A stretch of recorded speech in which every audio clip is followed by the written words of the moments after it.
दोस्तों नमस्कार। अभी आप लोगों ने देख रहे हैं एक बड़े ही वायरल मैटर चल रहा है। प्रशांत किशोर जी क्या बोले कि चिराग पासवान जो है नीतीश कुमार के साथ में रहने वाले हैं और वो कभी भी जो है वो भी उनका भी विचारधारा जो है जन स्वराज के विचारधारों के ही लाइन पे चलता है। और उनका कहना है कि लोगों का भी कहना है कि ऐसा लग रहा है कि जन स्वराज और चिराग पासवान जो है एक ही रास्ते के दोनों अलग अलग जो है राही है।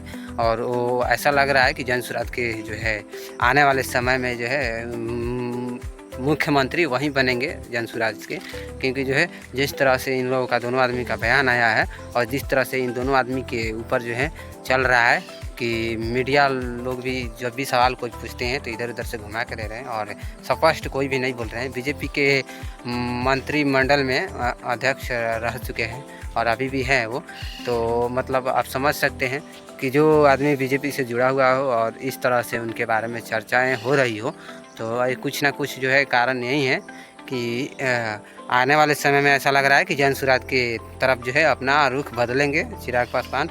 और क्योंकि चिराग पासवान जो है अपने बिहार के लिए कुछ करना चाहते हैं और करने के लिए जो है आवाज़ें भी उठाते हैं, लेकिन उस तरह से उनको जो है उस तरह से उनको पावर नहीं मिलता है, व्यवस्था नहीं मिलता है और उनको जो है एक मंत्रिमंडल में कोई उनको पद दिया जाता है, मंत्री बना दिया जाता है, कुछ नहीं मिलता है क्योंकि एक वो बड़े पार्टी के एक लीडर भी हैं।